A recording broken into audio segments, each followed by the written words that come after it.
Hello everyone, my name is Paul and welcome back to the new news. I hope that everyone is doing great today. I hope that you're being safe and that you've enjoyed a weekend, that your family is safe and your friends are safe. And I hope that you've really got to, like I said, enjoy that weekend, enjoy that Saturday. I know that we sure did.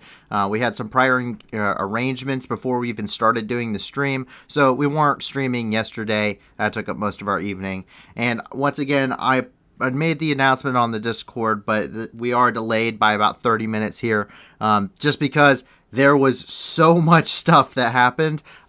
It took me this long just to get it all on the map for y'all. So a lot of news, a lot of stuff internationally. It took me almost 2 hours just to go through everything that had been found for Ukraine, let alone the rest of the world. So I really appreciate the staff team. They've been doing a wonderful job. They have been putting stuff together even on the off days, so that way there's a lot of news, and that way it's up to date and we can report it when it's getting reported. So great on them. I really appreciate them. Once again, I just lend the voice. They are really the ones behind this. So much appreciated. And don't forget that we're all doing this for a good cause. We're doing this not just because we want to report the news in an unbiased and kind of an apolitical way, even though we do have some biases and we plainly state those. But we are doing this because we want to be the news that gives back. We want to be something that you can go to that's not just mainstream media source, get accurate information to the best of our ability, and we want to raise money while doing this for people in need. A lot of these news topics usually aren't good things, right? Most of these are things such as, of course, the war in Ukraine, which has been our special report since day 33 when we started. The Horn of Africa, Southeast Asia, the Durban area in South Africa.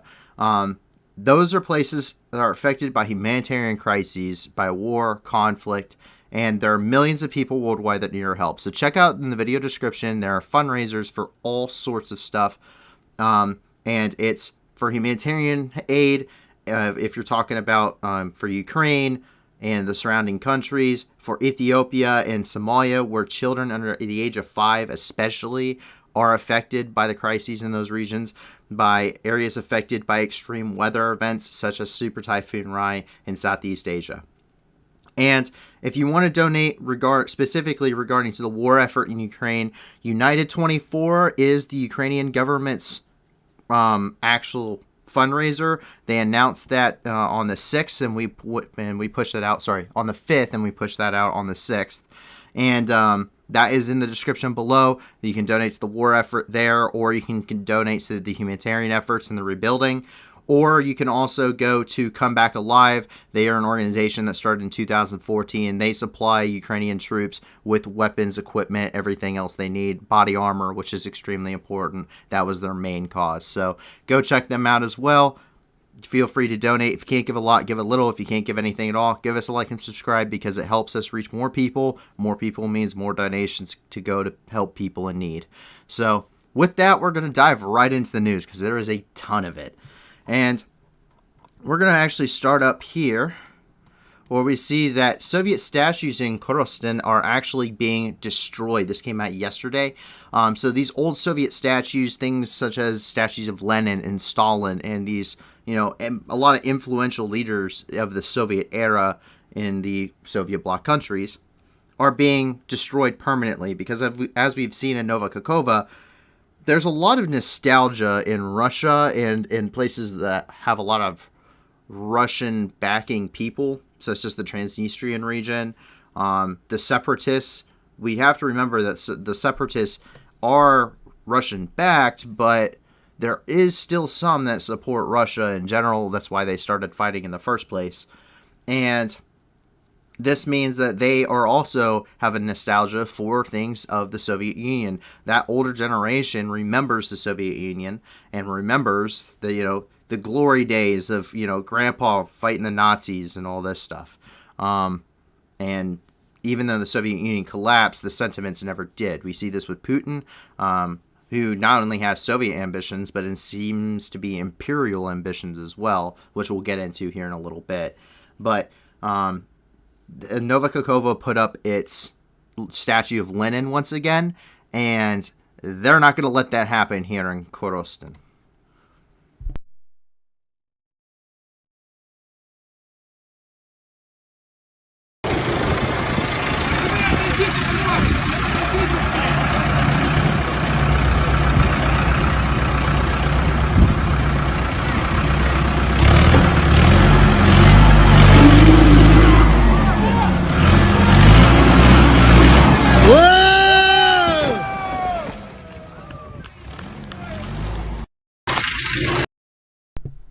So, interesting thing to see there, and if once the statues start falling, any sentiments that may have existed are seemingly pretty much gone. We saw it in Iraq, we see it at the fall of the Soviet Union, and we see it now.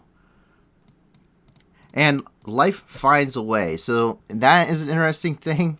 That term comes from Dr. Ian Malcolm, who is a character from the series of movies called Jurassic Park. And he says, life finds a way. And we see this in Irpin. Irpin was devastated by the atrocities following the Russian occupation of the area. But life still continues to find a way, because we see a bird's nest here. Freshly laid eggs in a bird's nest in one of the destroyed homes there in the city.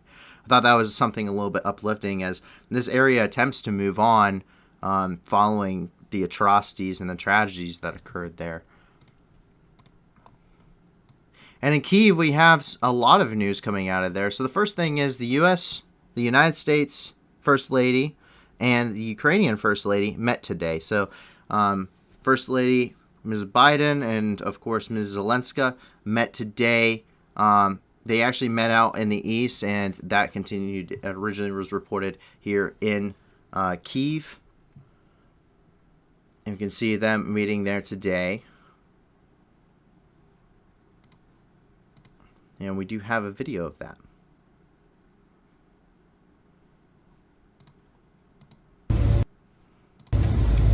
This is the school. Who is that? That's the first lady. The first lady of Ukraine.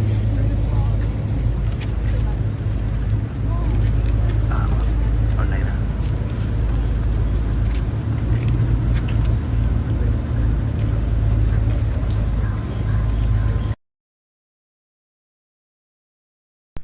So this did happen over here by the Slovenian border, but it was getting reported out of Kyiv initially. So that is why we were sitting it over here. Also, the First Lady of Ukraine has been in hiding with the family's kids. And there has been in contact with their dad, President Zelensky, but they're still in hiding. And if Zelensky's number one, his family's number two, because his family is going to be a soft spot. And so, not only I do know the actual location, I'm sure it may be getting reported in other spots, but I don't feel it right to be reporting anywhere near where the number two target of what could be the Russian Federation is at. Traveling, not traveling, I'm just not going to report any of that. It just doesn't seem wise. And the United States and Canadian embassies both are apparently reopening after nearly 3 months. So this comes as a bunch of embassies of Western countries are reopening. The Western nations are feeling it safe enough in Ukraine to be reopening these embassies. And they feel the security situation has changed. The war is now kind of just in the east while strikes are occurring. Russia would be kind of foolish to be hitting other embassies of other countries. So an embassy, for those that don't know, any land that an embassy is taking up is considered land belonging to that country. So if you are in the U.S. embassy inside of Kyiv, you are not in Ukraine, you are in the United States. That is American territory. That's American land. Same thing with Canada. Even if they're closed, that is still sovereign country land. That is what an embassy is. And so to hit one of those is, I know why it could be maybe kind of misconstrued, considering it's in the middle of a different country. But that technically could be taken as an attack on foreign soil. And we see that here.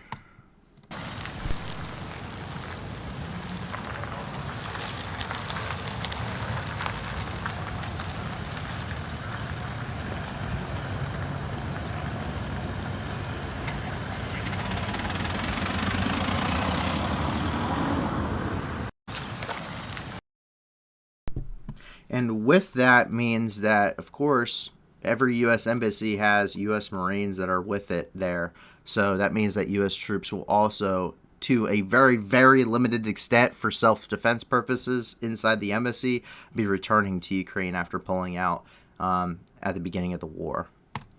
And once again, that's not the only one. We also see here the Canadian embassy opening in Kyiv today. So once again, yet another reopening of more Western countries' embassies. And as you saw in that picture, Justin Trudeau, the Prime Minister of Canada, arrived in Kyiv today to meet with President Zelensky. He had a very busy schedule. He opened the Canadian embassy in Kyiv. He met with President Zelensky. He announced $500 million in additional military aid, as well as the removal of tariffs on all Ukrainian goods, and he also attended a very special service, and that was for our favorite dog, Patron. So he is a Jack Russell Terrier who is a tiny, tiny little dog, but he is a bomb sniffing dog. He's an explosive ordnance disposal, or EOD dog, and he has done classes for kids on how to, act if you find landmines. He has found over 200 pieces of explosive ordnance, but both him and his handler were given medals by President Zelensky with Justin Trudeau in attendance. And we have a couple of the videos here.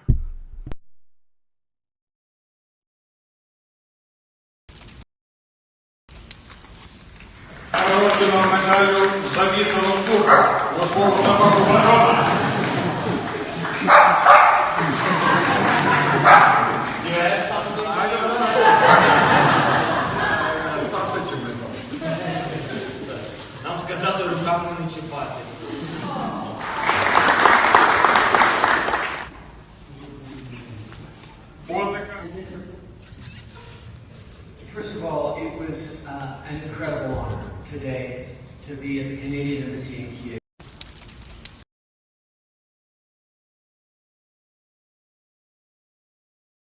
Dedicated service, a service dog called Patron.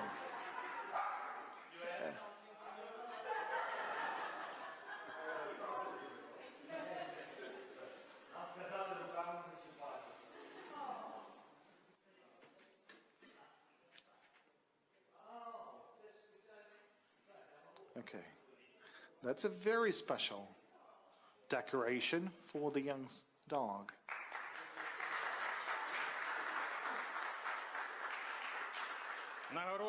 Dedicate. So, very good news for our very good boy, Patron. So, I'm happy to see it.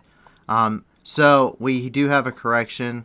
It's possible, so it may have, we may have possibly misreported that it was a $50 or that was a $500 or $500 million aid package. It may actually just be $50 million aid package. We'll have to go back there and recheck that number again from our source.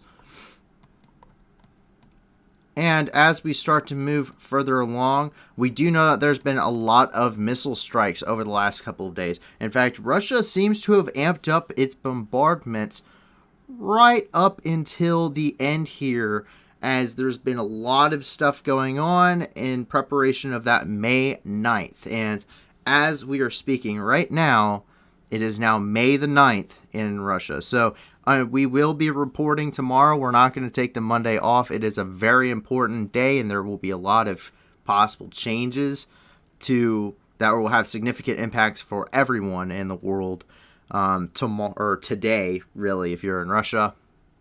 And so we will have to see how that goes. I will probably also be posting constant updates on our Discord as I see them throughout the day while I'm at work. So I'm sure the staff team will do the same.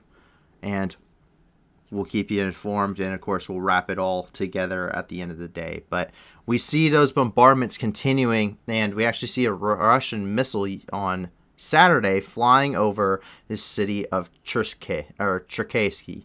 And so I'm not quite sure where this missile's target was, but we did see it, or at least that footage was released on Saturday. So let's take a look.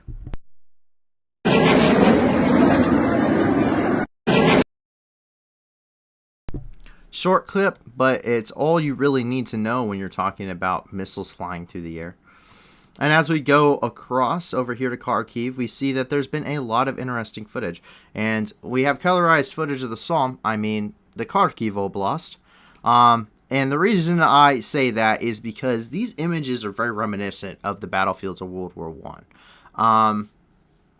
So World War I saw an extensive amount of use of artillery, and that's really what made the Flanders very, very, well known. Verdun, the Somme, and it's what made the conditions of those locations so terrible. The constant shelling, turning up all that dirt, and then the rain, turning it to mud, and mud so deep and shell craters so deep and filled with water, it was swallowing people whole. And so much artillery that even parts of France to this day you cannot go there because there's so much uncleared artillery and unexploded ordnance that is still deadly just to walk into these places, into these woods, such as the Ardennes, let alone from World War II. And the fields around the Kharkiv region are starting to look the same. We'll take a look here.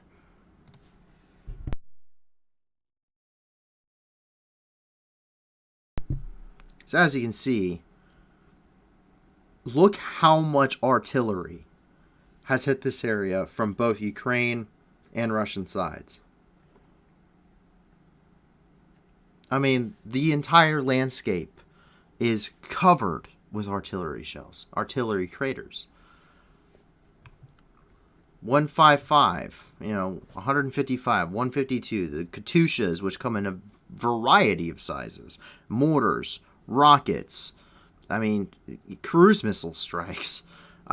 It's starting to look much more like World War I before the trenches were formed, and the reason why the trenches were formed, the opening day of the Battle of the Somme, which we've seen from aircraft photos taken during the opening day of the battle. It's just insane.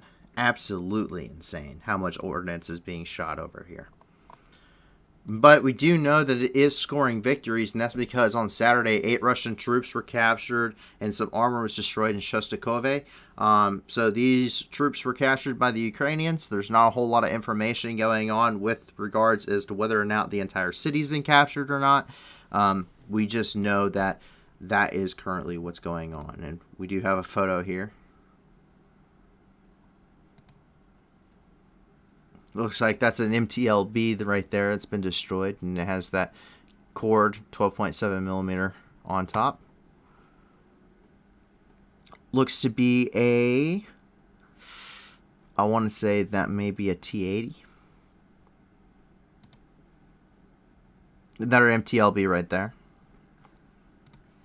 Burned out and destroyed.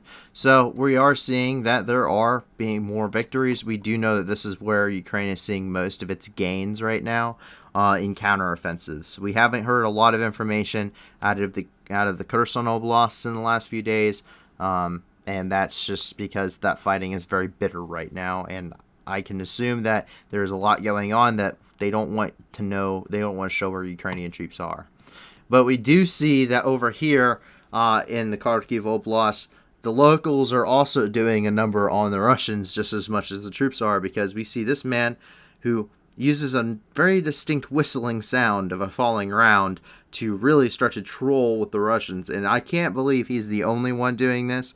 This is a psychological thing. And when you're being shelled and bombarded as much as we've seen in this war, stuff like this really takes a toll on the mind, because you have to wonder how much more can a human being endure? How much more can they endure?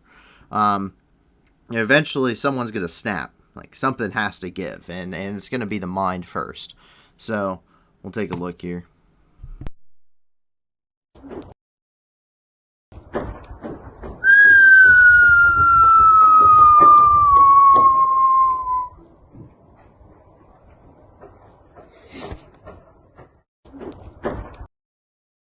All it took was a whistle for them to just start scrambling off of his balcony.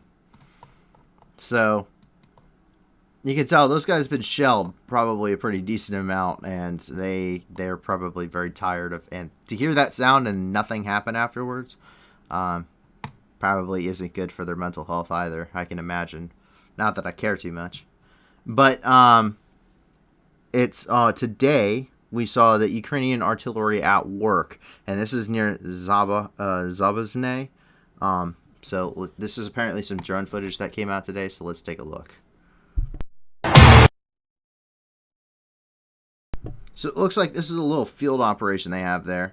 It does have copyright music on it, but we can see where they dug in some defensive positions that are putting in their vehicles in there. It makes them harder to hit. They have some defilade. Some tanks. You can see where they've dug all those positions. Not that it helps very much, because just one hit and this stuff really starts to go off. Because this stuff's laid with fuel, ammunition, the whole 9 yards, and it doesn't take very much to set all that stuff off. So you can see good artillery rounds landing there right on target.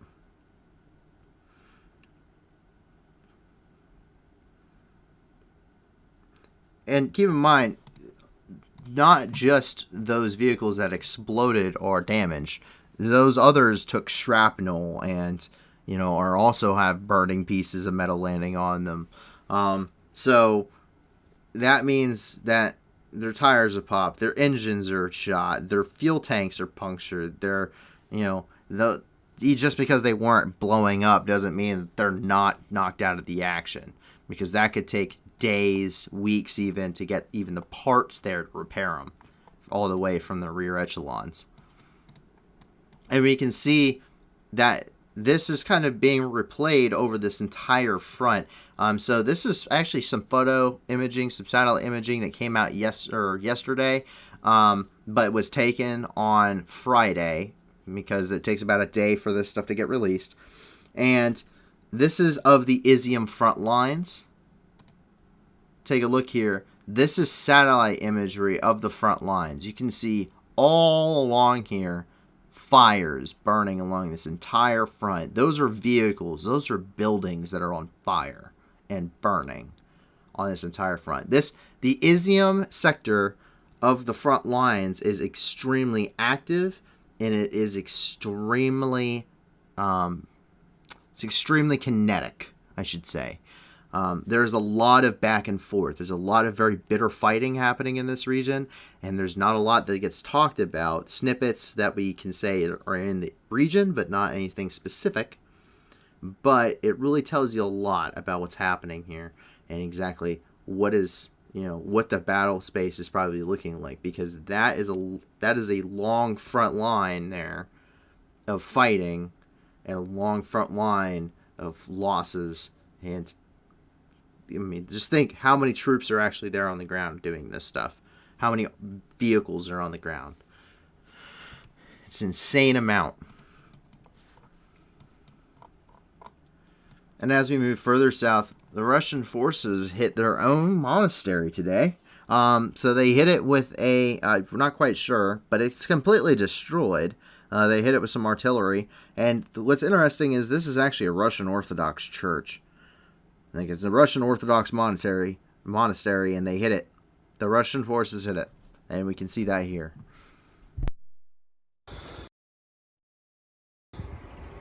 Подивіться, друзі, ось буквально це за моєю спиною, це був Георгіївський скит Святогорської Успенської лаври Московського патріархату. Ось на що він перетворився.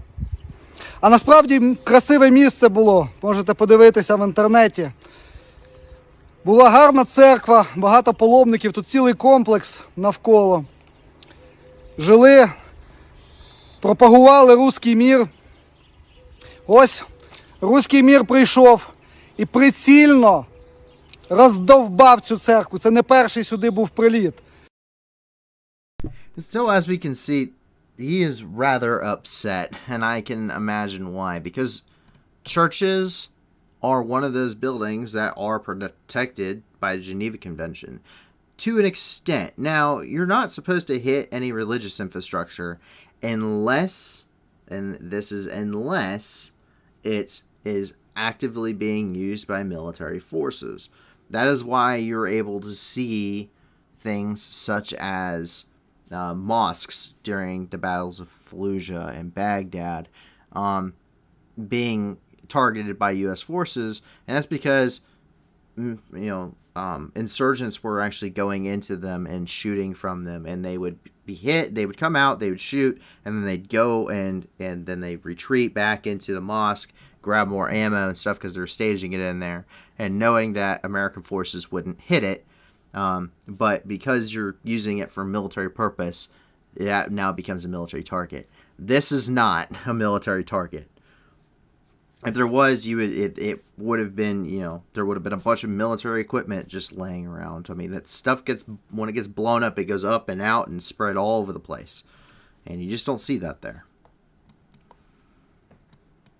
And as we move further down here along the front, yesterday, Russian aircraft bombed a school in Bilohorivka, and this was sheltering civilians. We do know that there are civilian casualties.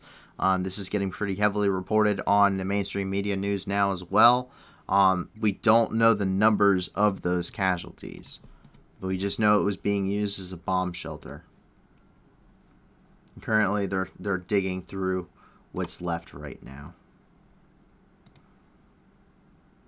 But pretty significant damage. As we move further south, Popasna is halfway captured right now. We have been saying that it's contested, so we drew a line right through the middle of it because we didn't know exactly how much it was contested. Popasna it's leveled.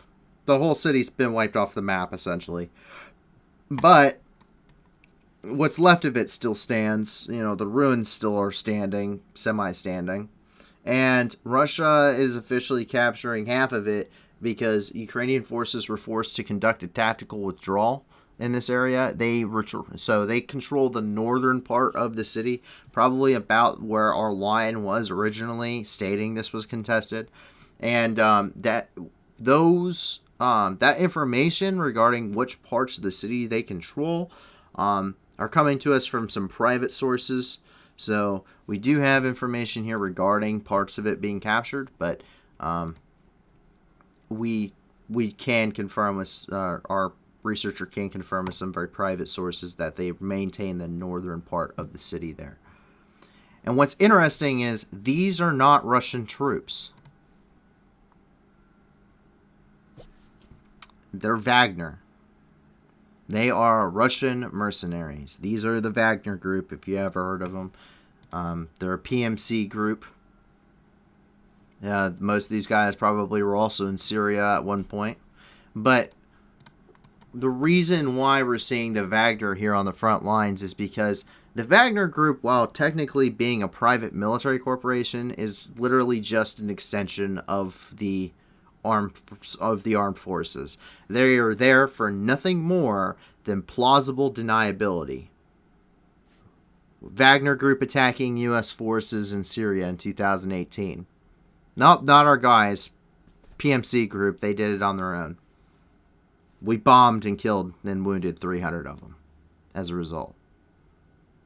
So, this is something they use. Atrocities being committed in Africa. Attempted shifting of blame to French troops in Africa and being captured on a French drone setting up this, fake mass grave found at a French base. The Wagner Group guys, that is what they are there for. They are plausible deniability. And how they're recruited, why they're recruited, not quite sure. Could be as simple as, oh, your contract is almost up. Here's the next reenlistment one. And by the way, you're going to get paid some more. And they hand them the next piece of paper. It says you're in a Wagner group. That could be just as easy as how they do it, from how it seems. And then when in the Luhansk, especially, we see that, unfortunately, an American, a very vocal American named John Parker, is in the Luhansk region in support of the Russian war in Ukraine.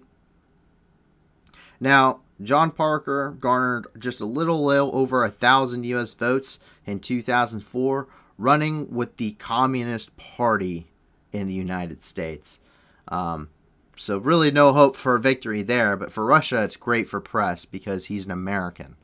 And that counters a lot of what Americans are saying. And so we can see that here. There he is in all of his French and all of his Russian helmets and padding and everything. That's Russian camouflage. That's their EMR flora. And we can see that here where he's talking. Let's take a look.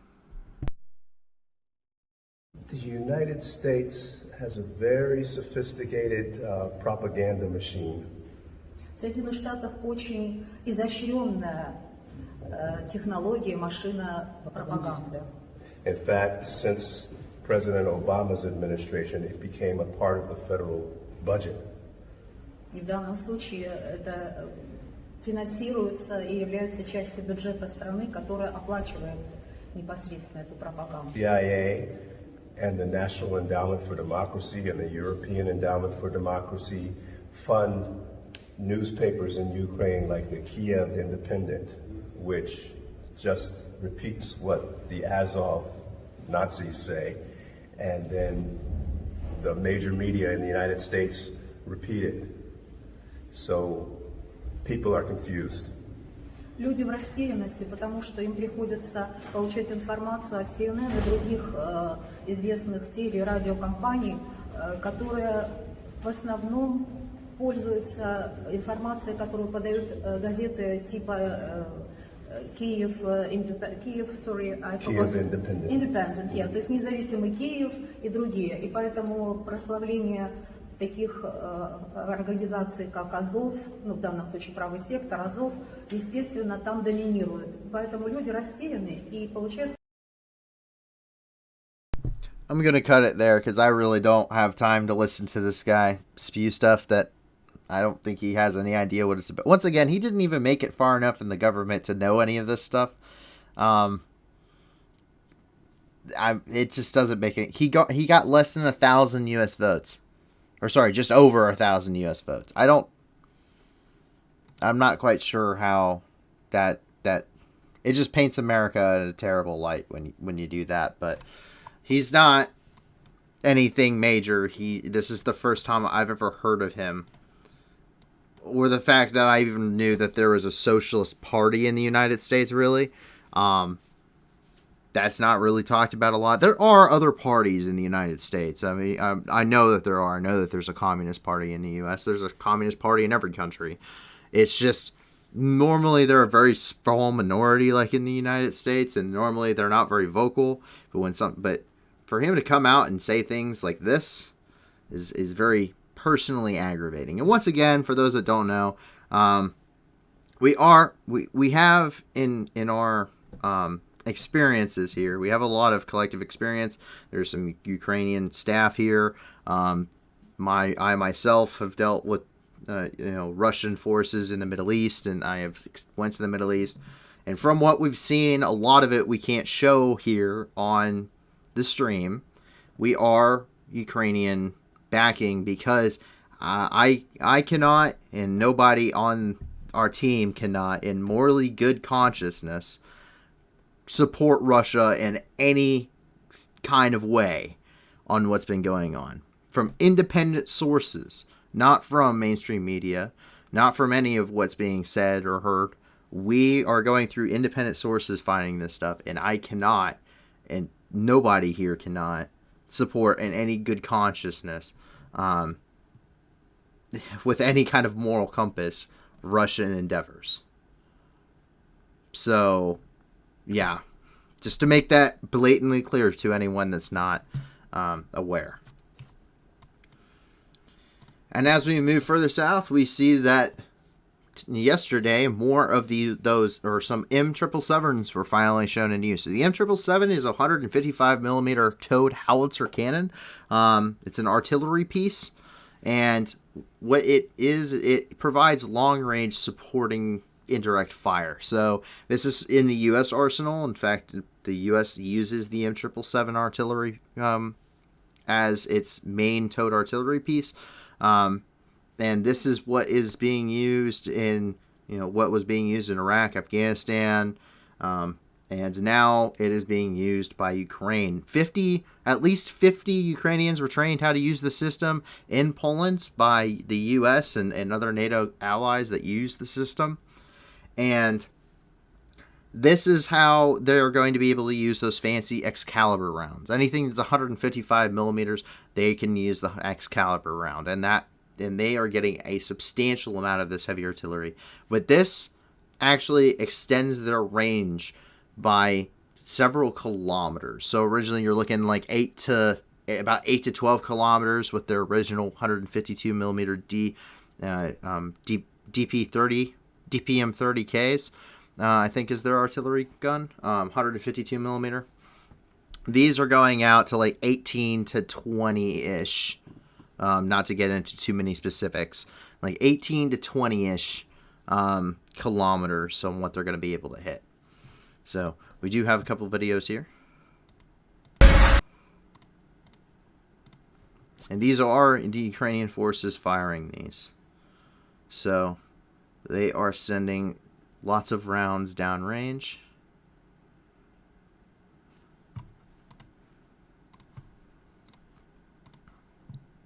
We can see them towing it here to the front.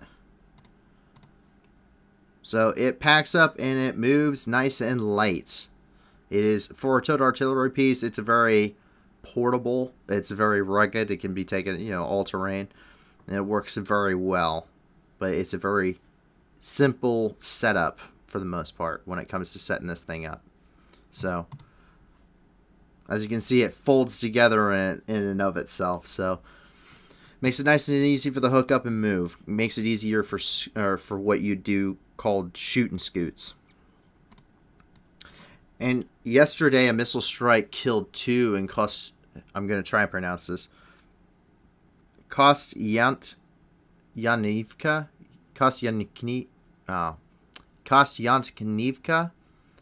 Anyway, the Russian strike ended up killing 2 civilians and resulted in a fire. Further additional damage, we're not quite sure, but we do have some of that here for you.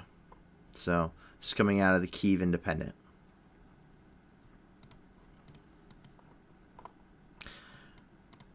As we continue down along the front here, a lot of this stuff we can pinpoint it to the front or into a general area, not specific locations, just because a lot of this stuff is kind of sensitive material to an extent.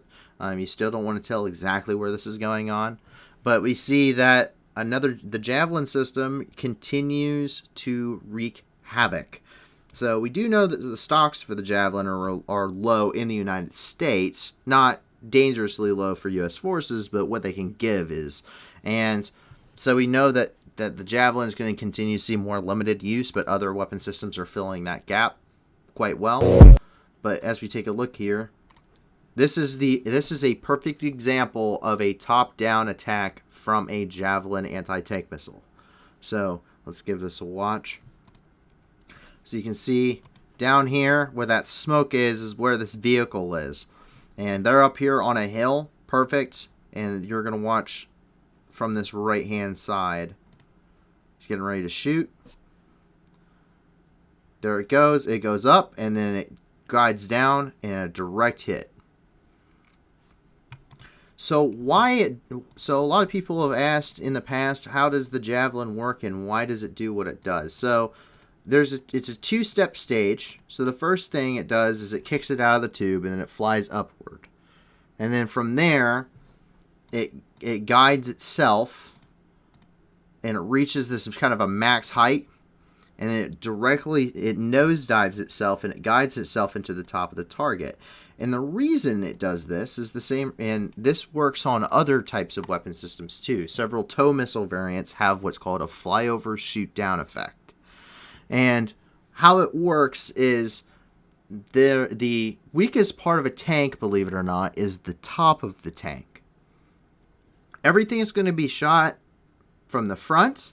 That's the thickest part of the armor, is the front of the tank. Your sides are your next thickest part of the armor. Your undercarriage is pretty thick in case you hit a mine, and the rear of the tank has some armor too, because getting shot in the back of the tank has always been a bad thing, because that's where your engine is. So that's where you can get some mobility kills. But if you want to actually destroy a tank and put it out of action, you go through the top, because other than an aircraft or an anti-tank guided missile with this type of effect, not a whole lot's hitting the very top of the tank. So it's not extremely thick armor. And it's also where the crew goes in and out, so there's a lot of weak points. That's also where that central part of the tank is also, for at least these T-series models of tank, or where the ammo carousel is for that auto loader.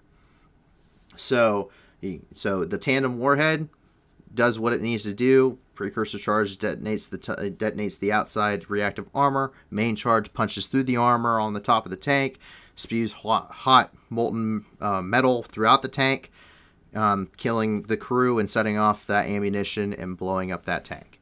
So in general, that's how a javelin works, and why that top-down attack is so important.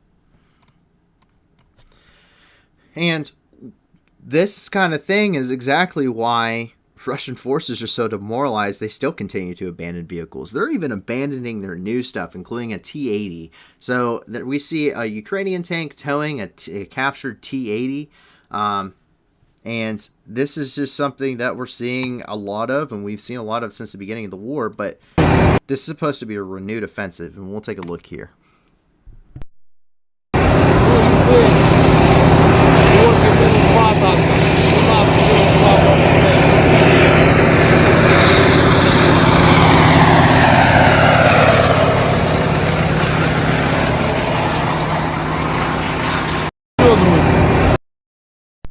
And for those that are interested on how you can identify this as a T-80, or if you're looking at armor, the mustache right here gives it away.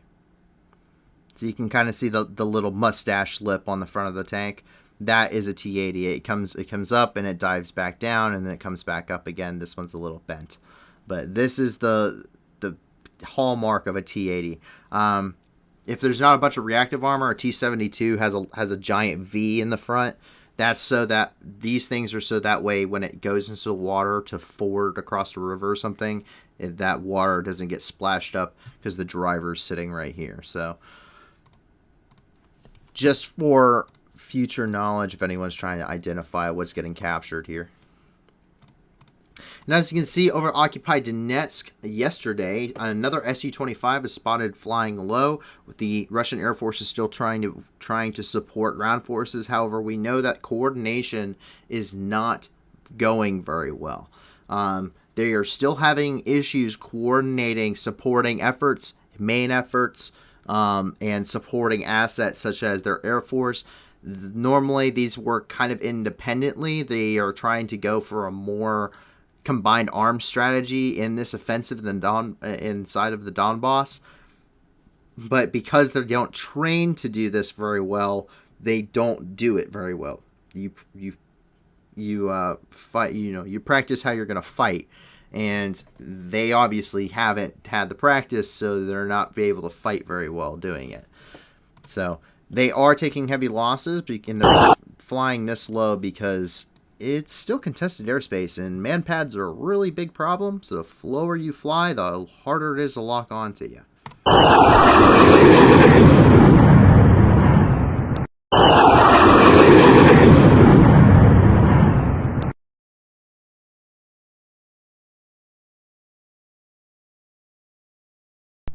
And as we continue along the front, we see a 2S3 cooking off. So a 2S3 is a self-propelled artillery gun. It's a Soviet remnant.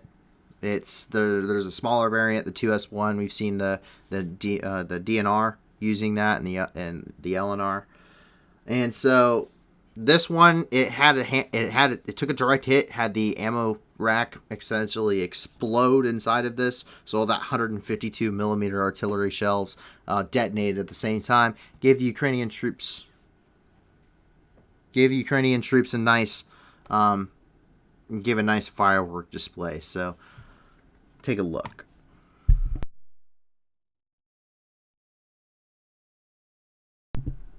So yeah, as you can see, takes a direct hit, and boom. Little bits and pieces of tank everywhere. So it's not really a tank, but it's built like one. That's the hallmark of an SPG. But the armor is actually pretty thin on this thing, so it doesn't take a whole lot. For as being these big, bulky artillery pieces, the armor's got to be really thin because it's got to put a lot of weight in it. And if you put a lot of weight and don't have enough engine, it breaks down. If you have too much armor, you can't fit all of the ammo inside you need or the big gun that you need. So these things, their armor is actually as thin as like a BMP, which is like 15 to 25 millimeters thick. Not very much. You can actually punch through some BMPs with a 50 cal. So it doesn't take a whole lot to set these things off. And we have more updates from James Vasquez, who's an American volunteer. We originally saw some of his reports out of Kyiv following the immediate withdrawal out of the northwest by Russian forces. And we know that the American Legion is fighting somewhere in the Donbass. We're not quite sure where. It's very undisclosed, but we do know that they are on the front and they're operating. And he is there with them, and he's giving us some valuable reports right there from the front. So let's take a look.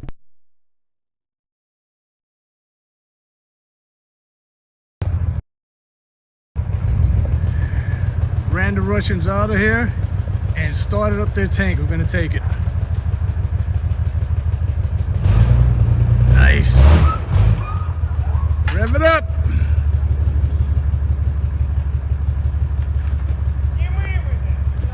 That's awesome.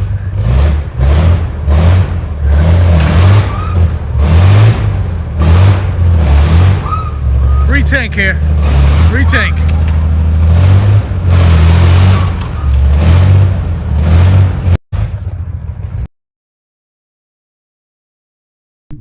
So there's a nice BMP for them, and then they're going to take it for a joyride.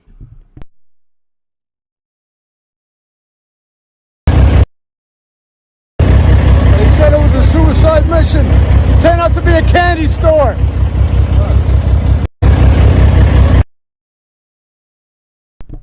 So he's a drone operator with them, and he is doing good work there at the front lines. It looks like they've been very successful. We've seen them capture, I think this is the second BMP we've watched them capture now.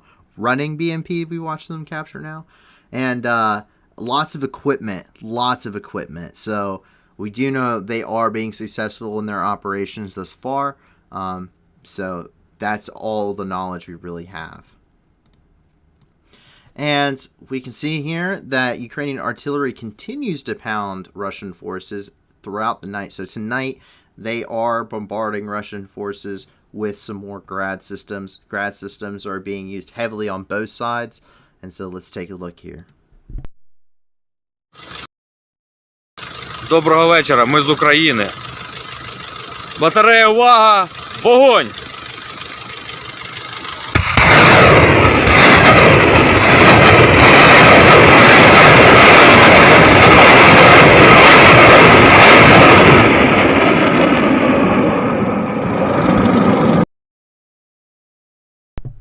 So both sides using artillery very heavily. It is going to be one of the characteristics of this front. We've said it time and time again, and that is only going to continue. Artillery is going to play a major part on both sides, as well as armored forces. And reportedly right now, Ukraine's actually fielding more tanks than Russia is, which is not a good sign for the Russian forces. But as we found out here in Tokmak, the mayor is died, and he refused to collaborate with Russian forces. So the cause of death is currently being investigated here in the Zaporizhzhia Oblast. And there's not a whole lot that we can really say. So this wouldn't be the first time. We've seen them kidnap mayors before, and it's unsurprising within the occupied regions exactly what Russia will do. But as we move further south into Mariupol, we have a couple of bits of news. And so yesterday we saw the Chechens, or also known as the Kadyrovites, stealing vehicles, civilian vehicles, and wrecking them. And they're doing this as a pastime. So they just kind of ram it into something. See how many times it takes to ram into something before it breaks down. Not sure why, other than the fact that they are just entertaining themselves. The Kadyrovites are not exactly your run-of-the-mill military force. They're more of a bunch of extremists that's being paid by the Russians, to put it simply. Kind of the opposite of what any Chechen stood for in the 90s is really what these guys are. So let's take a look.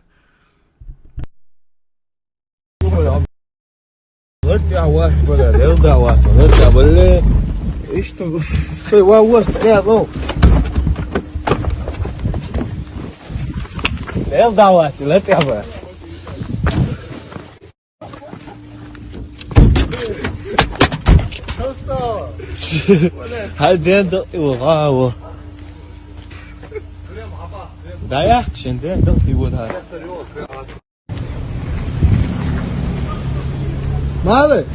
O do ciga? Te passa na hora por tulpa.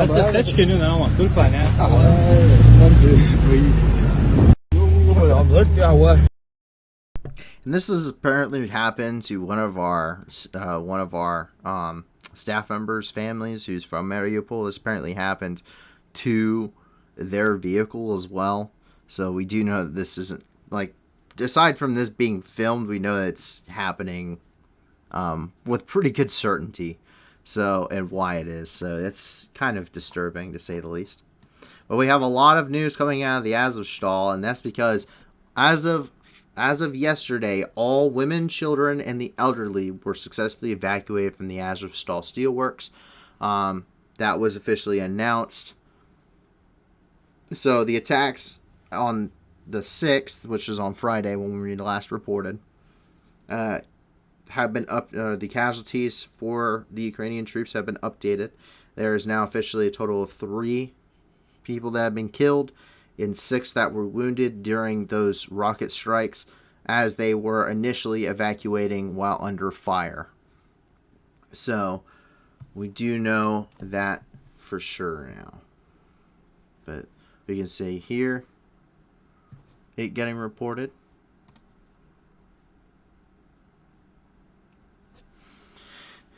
And so they are all on their way to to Zaporizhzhia to receive medical treatment. And so now they're looking to evacuate doctors and the wounded, but we're not quite sure if that will be successful. And there's a little bit of dark comedy going on inside the Azovstal. So for anyone that's been through a situation like this, dark comedy really helps. A really dark sense of humor comes out of these things and similar instances like this. And it's something you have to relieve the unending stress somehow. You really do. And I have a very dark sense of humor. And so do these guys. And we actually have this transcript from this. So he says, there's an upper floor here. Then there's going to be a massive explosion. And then the guy behind the camera says, are you sure it's worth going up there? So let's take a look.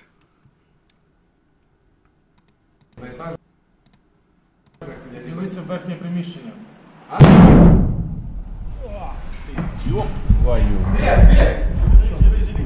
Ти уверен, що стоїть?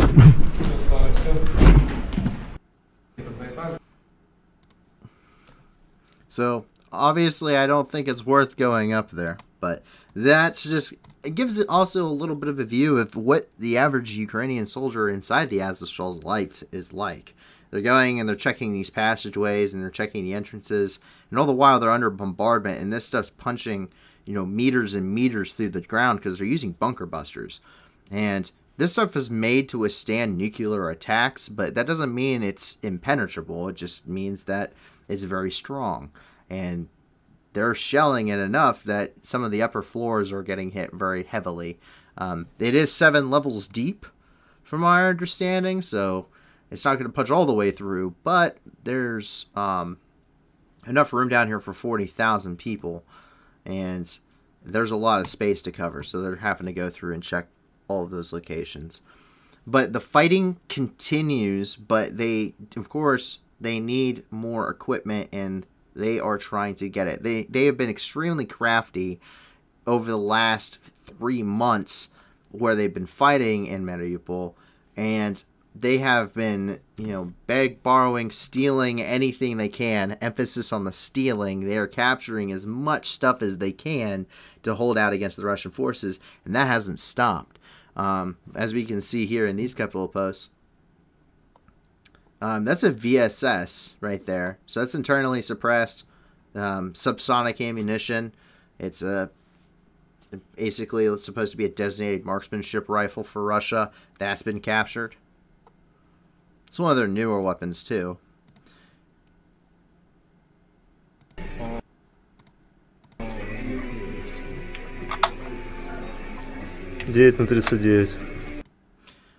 So what's interesting about this is that blue tip designates this as armor piercing. So whoever gets hit with that is going to have a very bad day, plates or not. I question if whether or not they have plates. Just because the logistics issues are so terrible for Russian forces. But there is some not so great news, and that is because one of those mass graves, we don't know which one of the mass graves that this is coming from.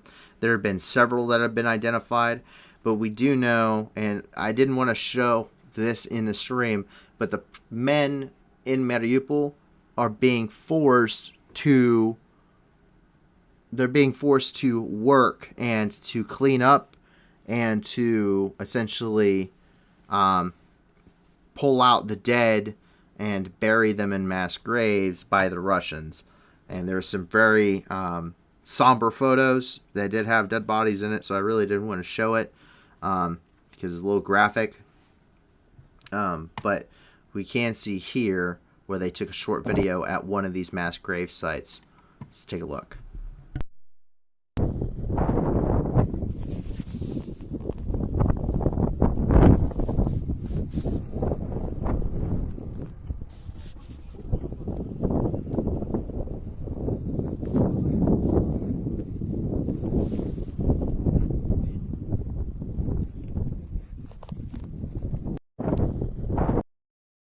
I mean, just look how many people.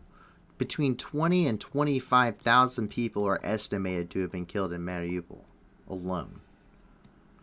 To give you an idea of how big that is, during the entire Nazi occupation of Mariupol during World War II, 10,000 people were killed.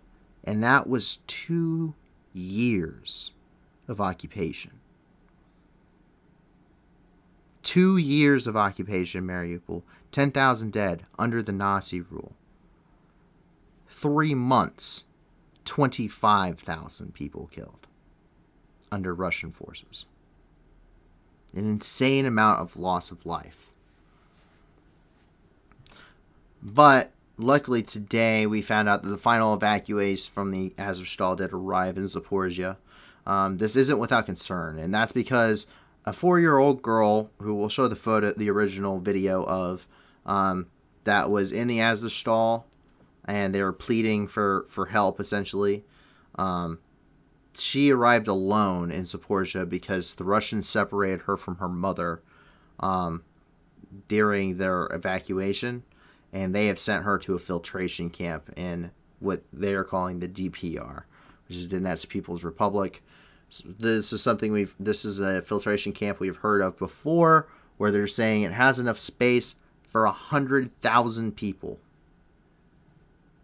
And a filtration camp was used in the First and Second Chechen Wars.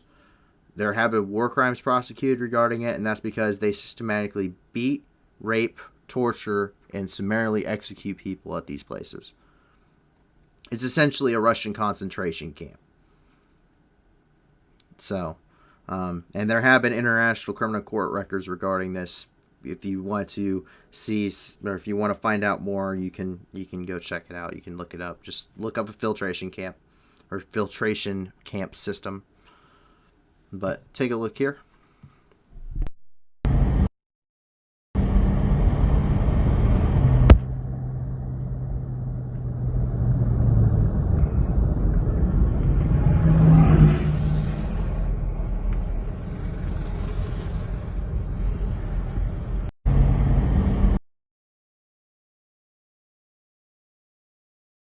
And this is the video of that little girl. Как тебя зовут? Алиса. Что ты хочешь сказать? Хочу, чтобы меня букву сделали. А где ты сейчас находишься? Где? В Бункере. Тебе здесь нравится? Хочу домой к себе. А кому ты хочешь передать привет? Ложки Свете.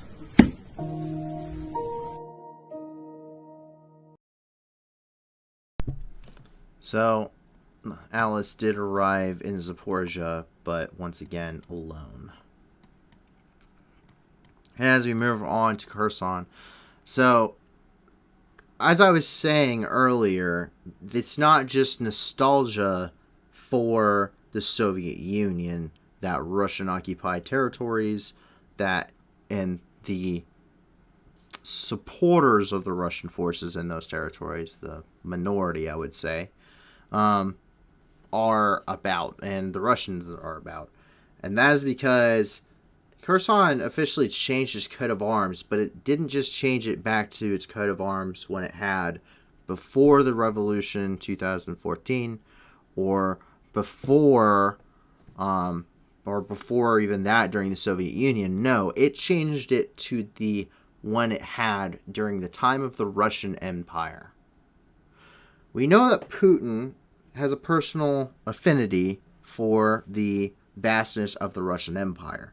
And this is why I don't believe he's trying to recreate the Soviet Union, as a personal opinion. And a lot of people have said, oh, he's bringing back the Soviet Union. The Soviet Union, he has a lot of nostalgia for it. He was very successful during the Soviet Union. He's a KGB officer. A lot of people say he's a spy. He's not a spy. He was an officer, and he was in charge of overseeing governmental affairs inside of East Germany. But he was not a spy. He did not work for that part of the KGB. He was a uniformed officer. And he was very successful in the Soviet Union. The collapse of that meant that he had to rebuild, and he took some odd jobs, including, I believe, even being a bricklayer, before he really got his start in politics. But he has a personal affinity. Some of his personal villas and stuff in other parts of the world that we believe are attributed to him bear the crest of the Tsar. Not anything regarding the Soviet Union, the crest of the Tsar, which is that double-headed eagle, and we'll see it here.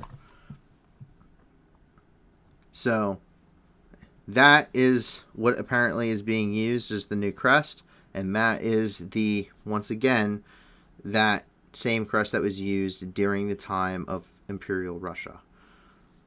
So, going all the way back to 1917 and before, during the time of the Russian Tsars. Odessa was hit by strikes both yesterday and today. Multiple cruise missiles hit Odessa yesterday.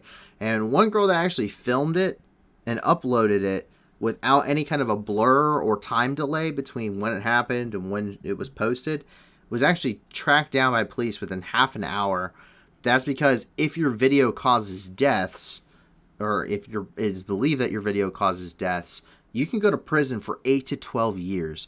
So you've said this repeatedly as some of the kind of blurred out images of the background are being shown. And once again, that's because it's now law that you have to do this. You have to have a time delay, or you have to blur out stuff as you're posting it in real time, because Russians can use this to adjust their fire. They can use this to, oh, our missile missed by this much going this direction, and missed it by 300 meters north of where we were meant to hit. Okay, readjust on the next barrage and fire. And that is kind of what's happening here. So, and take a look here. You're going to see a lot of this is blurred as well, because this is from different sources.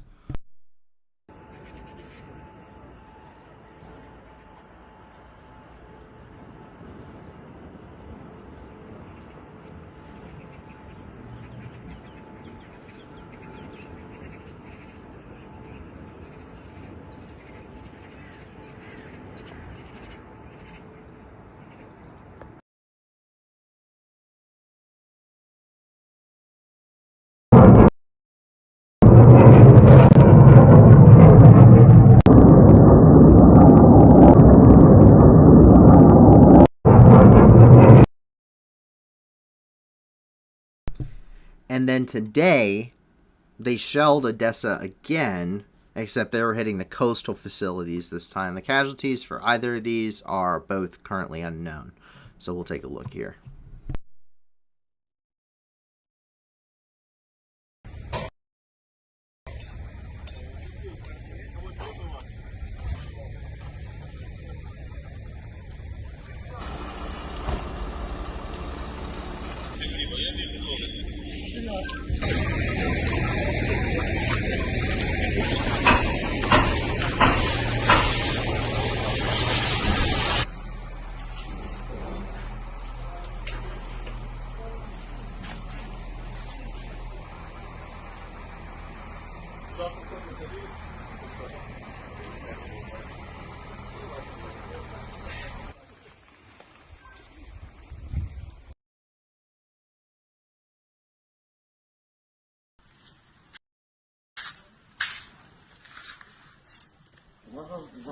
Да, сейчас.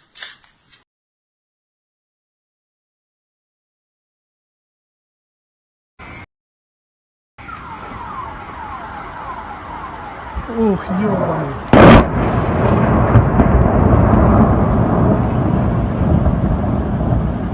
Ой, ебать.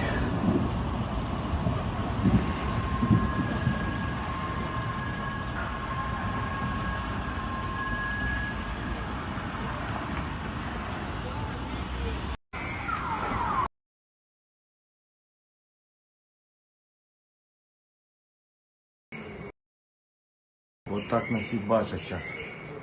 Смотрите, как нас ебашат. Нас ебашат, пиздец.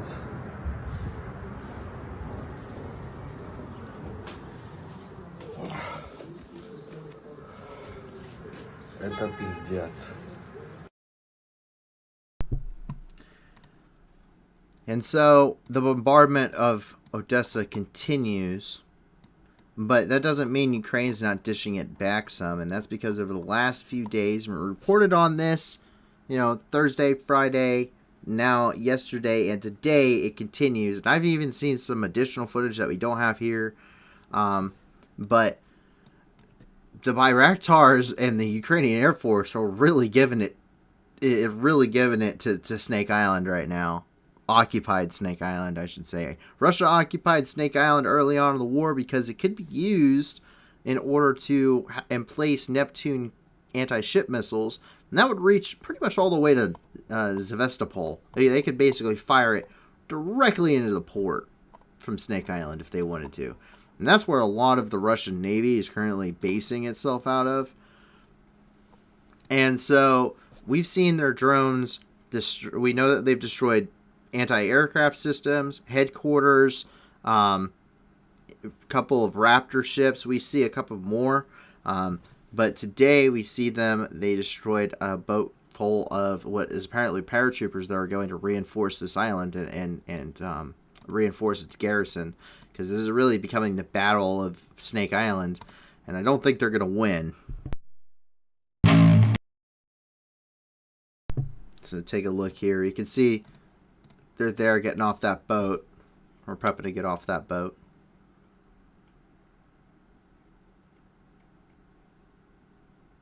And any moment now.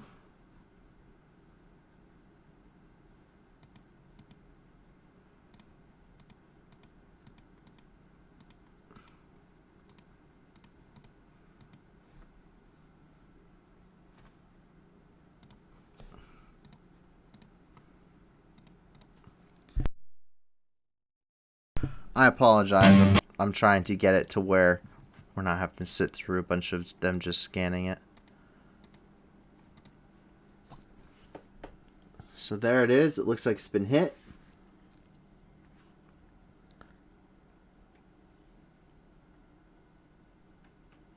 And they're just targeting these facilities on this island as much as possible. There's been basically constant strikes. I've even seen video footage of them using Su-25s coming in, doing bombing runs on this place.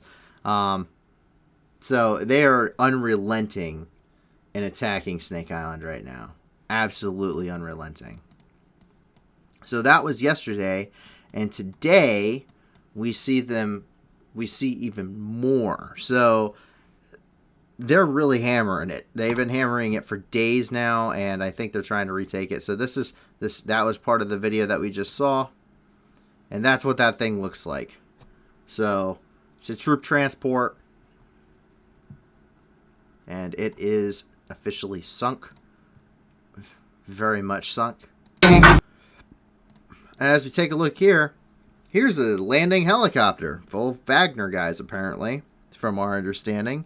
And, yeah, they hit this thing too. And it was full of troops, as you can see. They're offloading here.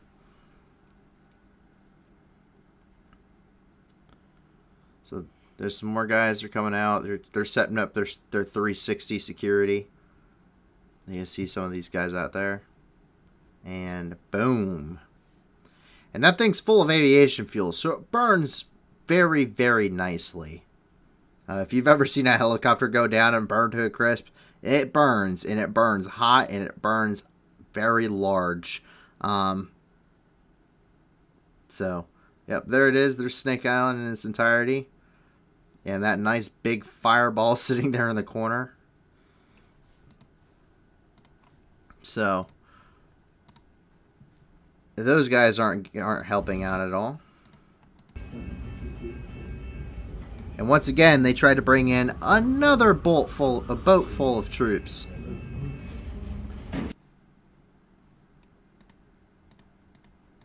And bring it in here. Yeah, another boat full of troops, and it's gone. Красава, блин. Есть. Все. So, that didn't go very well for them. And we were pretty sure that they hit a couple more Raptors, possibly. So this is some footage we have coming out from that. There's a couple of Raptor boats they got there. Looks like a little bit of a compilation, so we're not going to confirm this as being the case. But everyone likes watching Raptor boats get sunk.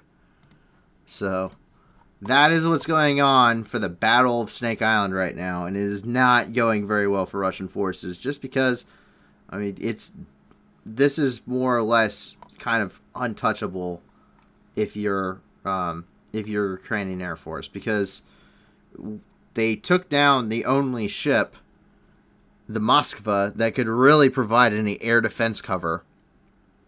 So, and the jets are getting used up here along this front because, as you can see, there's a lot of stuff happening over here, and they need a lot of firepower on this side. So they're barely able to do anything here, and if they have to divert aircraft to, shoot down Bayraktars or Su-25s that Ukraine's putting to bear on this island, that means that there's less pressure over here, and that means that there could be that could give a chance for Ukraine to conduct a counteroffensive. So sky is seeming pretty clear and not going great for the Russians, to say the least. And that actually wraps up everything inside the country of Ukraine.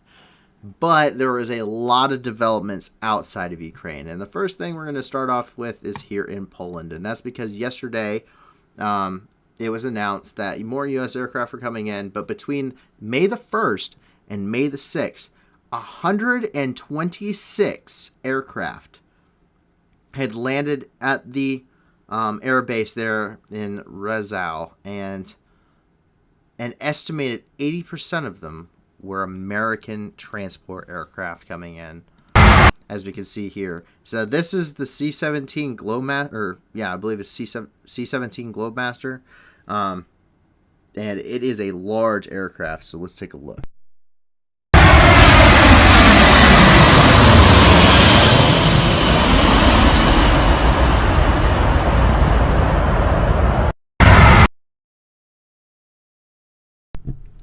So I'm not exactly an expert in aircraft, so if I did missay that, I do apologize. So just so everyone's tracking, but that is an American transport aircraft, and it is a big bird. So take a look over here in Belarus. Yesterday, more equipment was spotted on the move, and so Belarusian military is becoming extremely active within Belarus's borders. We're not quite sure why.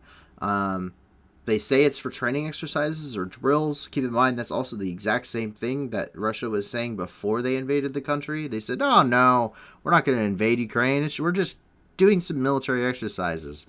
And then they went into Belarus and with essentially a giant invasion force, just rolled it right across on the border. They said, no, we're just doing training exercises with the Belarusian military because we're allies. And now we're seeing even more stuff happening here with their military. So let's take a look. So as we can see here, lots and lots of transport vehicles moving there along the R-23 highway reportedly.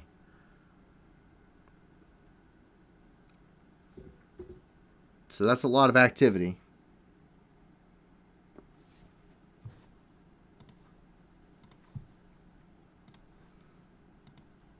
We see some more here. Between the T-72s.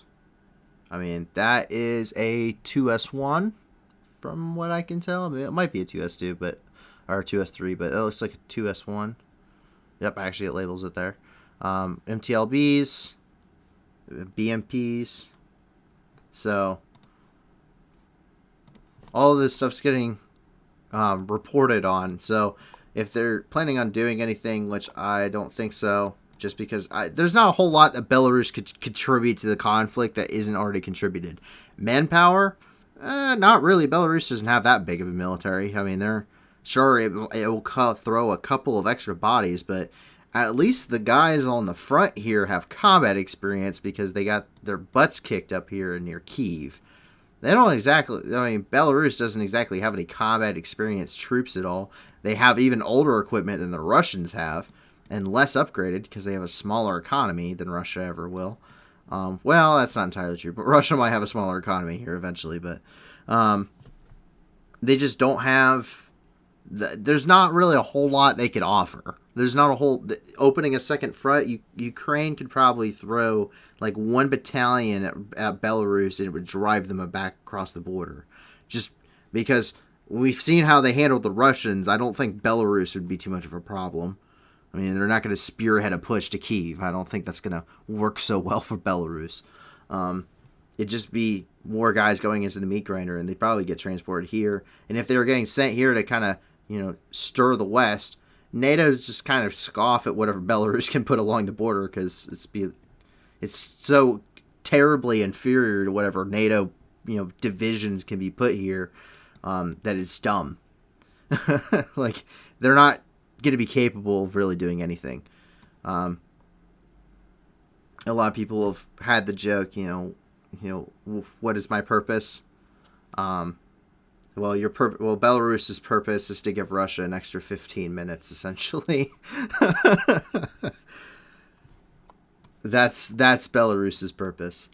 And as we go over here into Russia, we saw that on yesterday that the air defensive systems were being quite active in Belgorod once again. Not a super big highlight, but it's something to be noted just because we do know that Ukraine continues to do strikes on key places such as Belgorod. Belgorod is quite close to the border and is also a very important logistical hub for the Russian military trying to conduct these offensives, and it's not going very well. They basically seem to be under bombardment nightly. So, take a look here.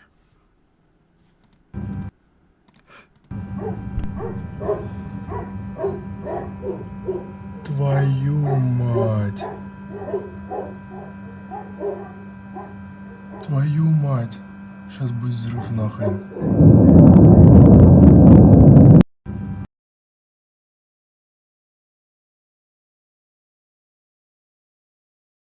Твою мать.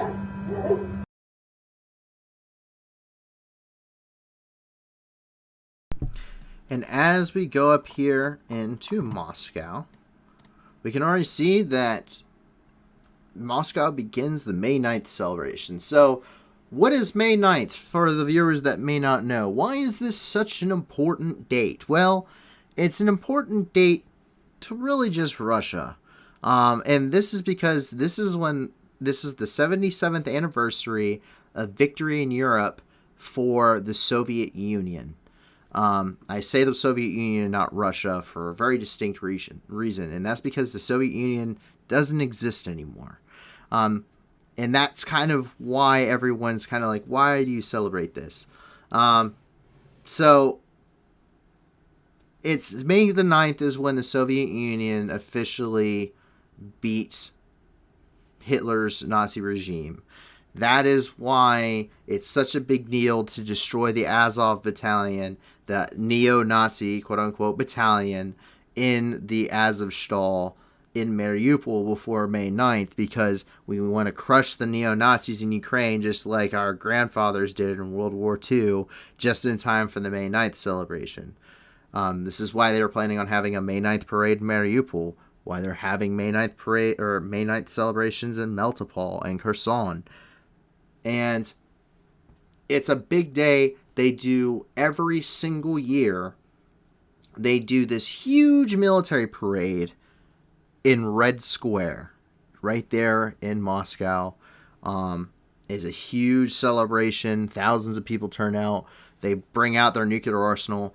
It looks just like all those big parades that you saw for the Soviet Union, those military parades.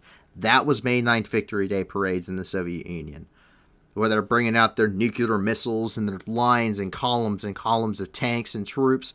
Victory Day parades, May 9th, every year in the Soviet Union on Red Square. And they're already starting to celebrate. The celebrations kind of start there at 8. So Taz is reporting officially, saying congratulations on the 77th anniversary of victory. So it's called Victory Day, not Victory in Europe Day or anything. It's just Victory Day. So that is May the 9th. That's why it's a big deal. It's very symbolic for the Russian people. It's a very symbolic for the Russian government. And then it's a day to show off power and strength. And that is kind of where they're doing. Keep in mind, it's Russia. And and to give you the ideologies, a little bit of an ideology input, this is the concerning thing with Russia. Think of everyone in the world right now, especially East versus West or Ukraine versus Russia or however. Russia's last major war ended in a victory.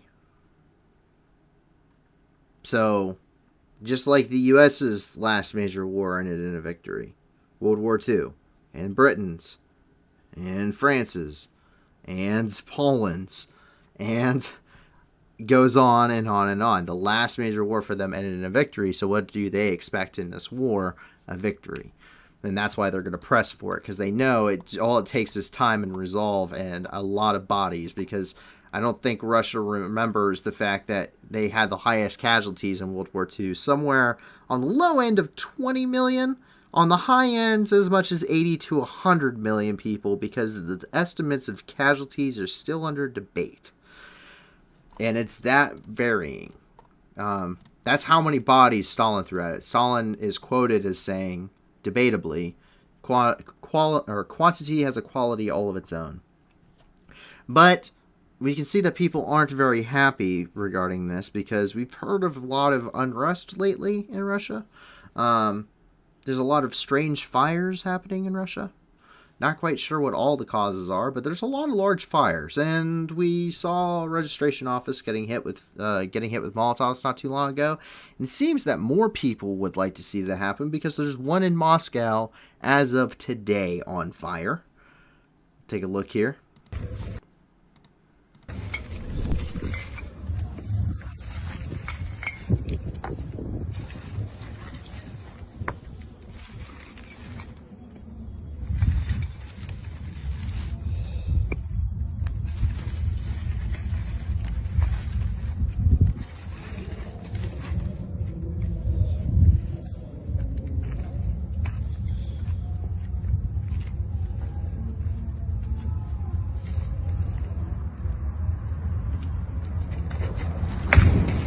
Давай, еще нахуй.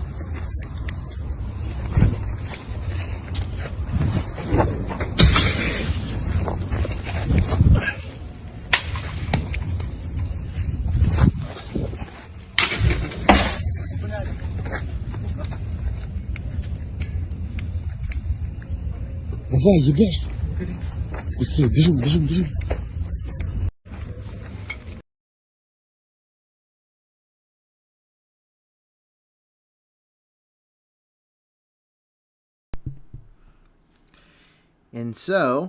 And the reason why they're so upset is because apparently, unconfirmed, keep this in mind, but apparently Russian citizens are already getting mobilization orders.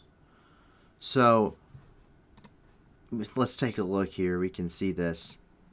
Mobilization order for Russia. I don't know what else to say. This means that general mobilization means that they are planning to mobilize the masses. The only way that Russia mobilizes the masses is by declaring war. They are so far declaring it a special military operation in Ukraine. If they declare war, they turn their entire economy to total war. They officially go to war, in their eyes, because they're already at war. You don't lose, like 25,000 troops and you're not at war, and have 2 warships get sunk. But they're officially probably going to say they're at war. And this also allows them to conscript large numbers of the Russian population to go to war. They can put their conscripts into war. And this allows them to deploy their nuclear arsenal. This allows them to pull a lot of resources they wouldn't be able to pull. Grants emergency powers to President Vladimir Putin. Not that he really needs them. That is what this would do. And he has a manpower shortage. Russia has a manpower shortage on their front lines, and they need the bodies. Quantity has a quality all of its own. He needs a Russian horde because his last one got killed off. That is what's going on. He needs more bodies. He needs more people to put in tanks. He needs more people to have a weapon. Because his troops are demoralized. They've taken heavy casualties. Whatever's not dead rotting in a field somewhere in Ukraine right now is currently in a hospital or is currently having a mental breakdown in the back of an MTLB somewhere in the Donbass. That is what's happening. They aren't making any gains. It's a 1-for-1 power parity for firepower, which is not where he wants to be. If you're an invading force, you want 3 times as many troops as whoever is engaging you, or whoever you're invading. That's the rule of thumb. He basically went with a 1-to-1 ratio. You can see how it went, and he is not very happy. So he has 2 options: immediately de-escalate, which would make everyone in the world happy, but but in his eyes, it would make him seem like a failure, because he has this I want to leave a legacy ideology. Or I can escalate the conflict, take this thing, take it to from like a 9 or a 10 to a 15 on a scale of 1 to 10, and really throw the whole Russian people behind this, because he's already got everything else under their control. It wouldn't be that far of an extra step to just formally declare war. But that seems to be where it's going. That's where it's been hypothesized. That is what we're seeing now. And this is what's going. So apparently what has occurred here is there seems to have been a mix-up a little bit here. So coming from our researchers, with my understanding, what's going on in Moscow versus this point here, apparently only one was hit, and that would be the one in Moscow. So we're going to go ahead and remove this, because we were saying that 2 were hit at this point. 2 different registration buildings were hit. It's a possibility both were hit, but that was the exact same video. However, over in Perm, the aviation college is now on fire. So once again, another thing on fire in Russia. Crazy. There's a bunch of wildfires. There's a bunch of industrial fires. There's a bunch of military buildings on fire. We've also seen 2 Molotov cocktail parties over at a registration building. And so we see yet another one here.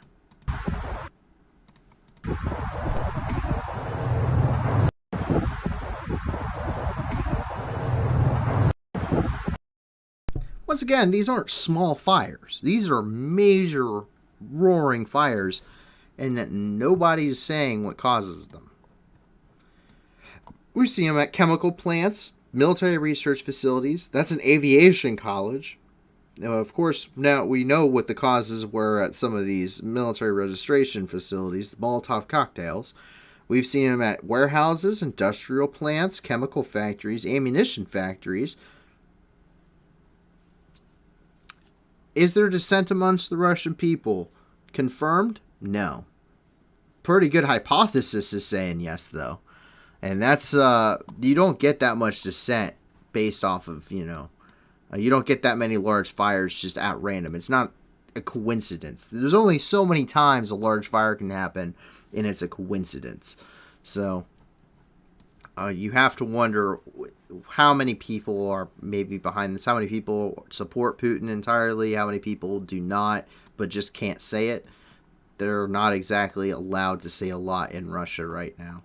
In fact, if they even say the word war, they are arrested. So, and in Italy, yesterday, Italy seized a super yacht. It is possibly Putin's. They can't confirm if it is Putin's, because I don't think he's ever going to say whether or not he owns this, but it's probably Putin's own personal super yacht. They think it's either linked to him, but once again, they can't confirm. It's 650 million pounds. That's insane. That's stupid kind of wealth right there. I just want to buy a house. And in a non-Ukraine or Russia related news here, today an Israeli football team attacked a bar. So this is European style football for those American viewers of soccer. If you're American, this team attacked a bar in Bibal, and this is because that they had the Palestinian flag in this bar. That's it.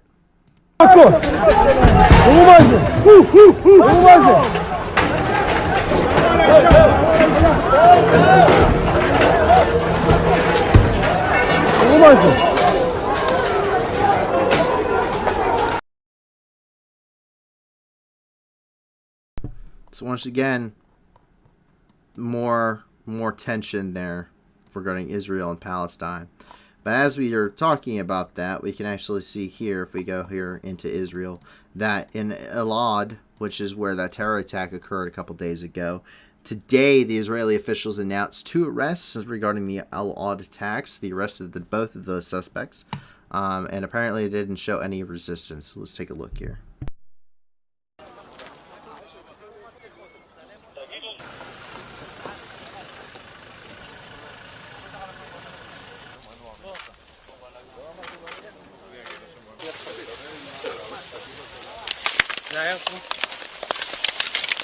לזוז, שם. לזוז כולם. תחזיקו אותו. אני רוצה לראות. לזוז. אני רוצה לראות. לזוז.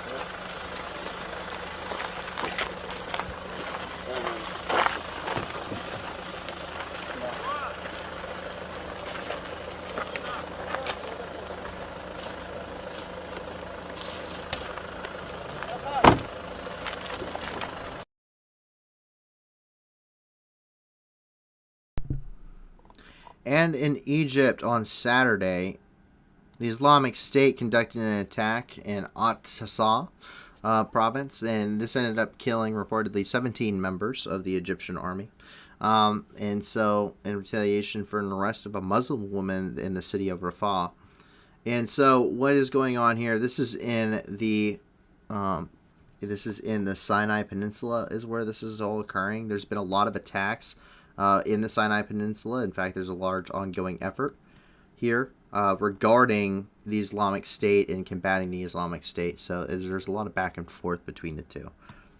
And take a look here.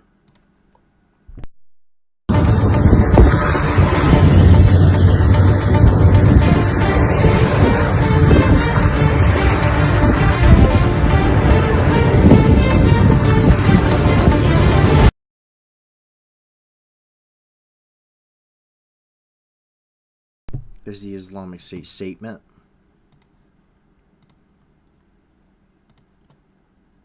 More information regarding their intended targets, from my understanding. What's going on there? And that is because today they did end up claiming the attacks on yesterday, saying that they killed 11 Egyptian military personnel there in the Sinai Peninsula. So we have both the attacks, the alleged attack yesterday, and then once again the Islamic State confirming that attack. In Syria, Russian jets are spotted over Idlib. Idlib is up by Aleppo in northern Syria, and Russian forces are conducting operations inside of Syria. They operate primarily south of the Middle Euphrates River Valley, which is right here. This is where my cursor is the Middle Euphrates River Valley, or the Merv, and it runs out of Iraq and through Deir ez-Zor province, up all the way here past Raqqa. It goes into Lake Assad, and all the way up here north as it begins to enter into Turkey. And this is all Russian territory and government territory. So you can see them operating here.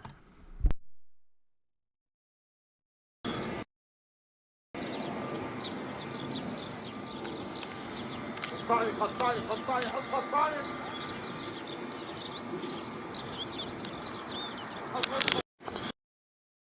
can tell you what, that is not a sight that I miss, and I have seen it myself several times. I was in Syria back in 2017, 2018, so I do have a little bit of personal history with what's going on in the region, including Russians. The Russian forces are very notorious for actually having bombed Aleppo into oblivion, essentially. They took a very similar stance on Aleppo as to what they did in Mariupol, maybe even to a lesser extent in Aleppo, but not by much. In fact, as a result of a kind of a solidarity and a kind of a bond between Ukrainian first responders and Syrian first responders, known as the White Hats. The White Hats actually went to some of the locations while on site there at some of the locations where Russian airstrikes were happening and, fighting. They went to some of these ruined sites and they actually used one of their dummies that they used to train their own personnel, and they showed tips and tricks and they filmed videos and sent them to Ukrainian first responders for that battlefield experience of, you're in a war zone, this is how you do it. Here's the experiences that we learned, those tough lessons that we had to learn while we were here on the job. So very interesting, kind of cool of a bond between these two. But the military operations by the Russian forces don't just stop in Syria just because Ukraine's going on. And as we move over here into Afghanistan, yesterday there's some Iranian drug trafficking happening in Afghanistan. So these are Iranian drug traffickers who were supported by the IRGC, which is the Iranian Republican Guard Corps. They are a terrorist group if you're in the United States. Very nasty guys. General Soleimani, who was killed in Baghdad by a drone strike at the Baghdad International Airport, was in charge of the Iranian Republican Guard Corps. And basically what they're doing is they're bringing in the stuff needed to make methamphetamine. That's what they're doing. They're targeting poor locals, and they're bringing in these plants that can be used to create, they're one of the base products for methamphetamine. So promise of big money there, which is in an economy that has all but collapsed at this point, is really very lucrative to these people in poor regions, and they seem to be playing on that. And Iran attempts to spread its influence really in any way possible. They are funding the Houthi rebels down here in Yemen. They supply them with weapons and equipment. They fund Kataib Hezbollah and other groups here in Iraq. And they continue doing that in Afghanistan. It looks like they're trying to try and put a little bit of influence in Afghanistan too.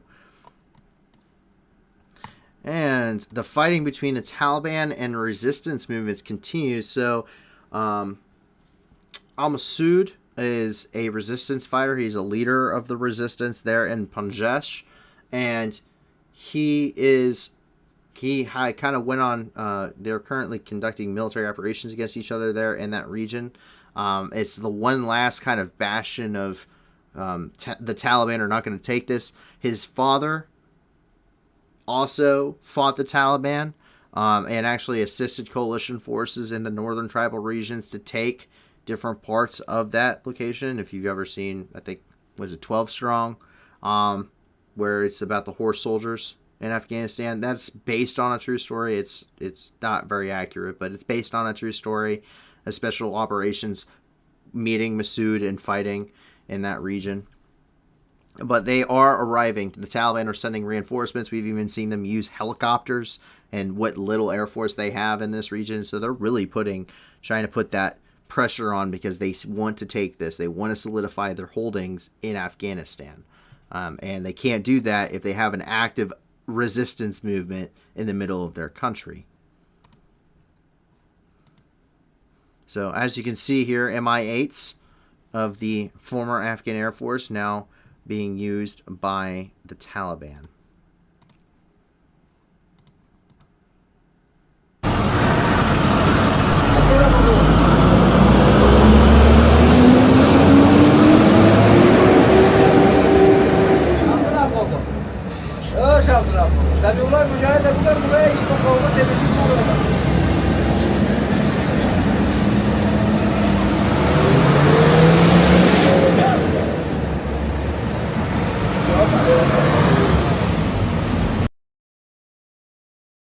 So the Taliban are pouring in massive amounts of troops and equipment into this region to fight Ahmad al-Massoud. So his resistance movement, he does have a pretty substantial backing in their home region, which is good news for him. But despite what they said initially, the Taliban announced hijabs. So it's saying that the IEA leadership has made the wearing of the hijab mandatory for all women who have reached puberty and have not reached old age. So the hijab is a face covering. It cannot be tight and it cannot be transparent. And so it's a type of a head covering and a face covering that they have to wear. They said initially that they wouldn't be doing this. That they would be, they're trying to move forward, not go back in time again. They're not trying to go back. But everyone kind of knew that this would be, and we knew that this was coming eventually. The IEA, as we go forward and as the Taliban are solidifying their holdings in Afghanistan, the IEA is how Afghanistan is likely to be referenced in the future as countries start to build relationships with Afghanistan out of necessity. So the IEA stands for the Islamic Emirate of Afghanistan. It is what Afghanistan was called before the Taliban were overthrown during the U.S. invasion, and then a Western government was put in place following that. Now that the Taliban are back in power, they have recreated the Islamic Emirate of Afghanistan. So that is what that stands for, if anyone is wondering. One of our researchers had a question about that. They weren't quite sure what was going on and what that meant. Couldn't find it anywhere. That is all that stands for, the Islamic Emirate of Afghanistan. And so there's a couple of different things that will happen. You have to wear them. You have to wear the hijab if you're going to be going to school or work. You should not see anything but the eyes. If you're not, if you're not a guardian of a woman, because women don't have independent rights, they are considered a guardian. They have to have a guardian or a man. Then you're not to see anything but the eyes. And there's a couple different offenses, or a couple of different lists of offenses. So it's on a case basis. First case, they notify that guardian. The second time that it happens, the guardian will be subpoenaed by the Taliban and sent to their version of a court, which is actually, they have a religious figurehead, and then they basically try and tell him not to do it again. And that's how that goes. And then the third time, that guardian will be imprisoned or punished in turn. So, so that's how that works. It's how it worked the first time, and it's going to be how it works. The only kind of forward progress that we hear about in this entire thing is the fact that the women are going to school and work. And I don't know how long that's going to last. But this is exactly what they said they weren't going to do. That kind of, we're moving forward kind of ideology.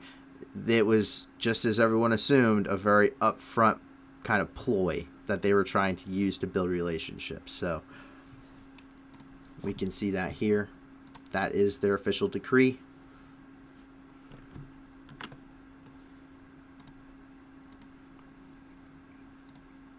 And there it is, having been signed.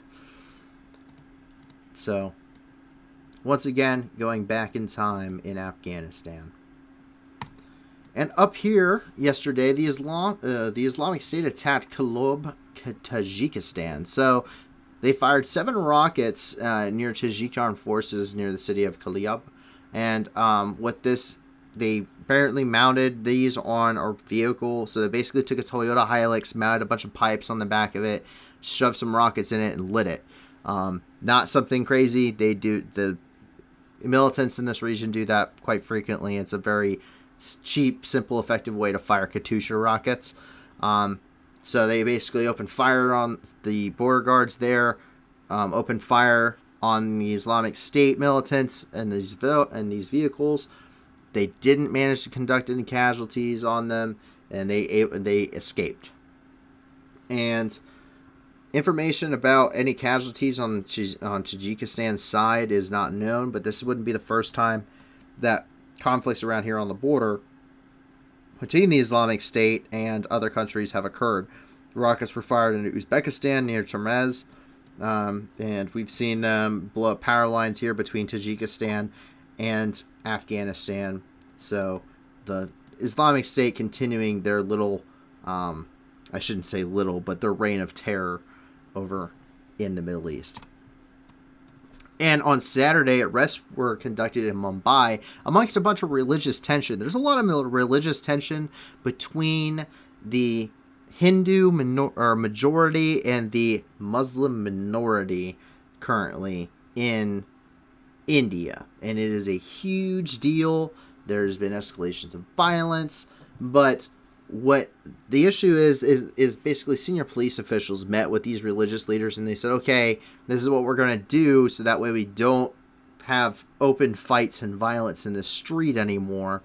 And they said, okay, you're not going to be doing the adhan or the azan in the early hours of the morning. Like, don't do it. Don't gather around mosques. We don't want violence here. So they did. They used loudspeakers to do the morning prayers, and so they arrested some of those religious leaders there. So that is kind of what's going on. Once again, it's a Hindu majority and a Muslim minority. In fact, it says here that Maharashtra was home to 10 million Muslims, but 70 million Hindus. So it's a very, very tense relationship between the two groups right now. And this is the same divide inside the country that causes a lot of tension between Pakistan, a majority Muslim country, and India. So that's why the Kashmir is one of those places where a nuclear war could open up between two nuclear powers, just based off a lot of religious ties, or a lot of religious differences, I should say, and of course a border conflict in between. And over here, we have a couple of different things in Africa, and that's because the first thing is that the French base in Goa was dismantled there in Mali, and this is because on May the 3rd, basically Mali broke all defense agreements with France, and France is completely pulling out of the country right now. So they do have a military junta in power currently, but they're taking apart their little quad-con barracks housings, their little modular barracks housings. They're completely dismantling everything, getting it rid of, and pulling out of the country entirely. And then here, so this is on the Saturday, late Saturday night, this morning. And the Al-Qaeda linked Jamaat Nusrat al-Islam wal Muslimin. Sorry. So it's an Al-Qaeda linked terrorist organization that I have a terrible time pronouncing, and it's a mouthful. Attacked a prison in Kosi province. So they specifically attacked it in Nuna, Burkina Faso. And this attack occurred on the night of May the 7th and into the morning of May the 8th. And basically they broke into the penitentiary, kind of pushed those guards out of the way, tried to get them out of the way, broke down a bunch of doors, and released 60 prisoners.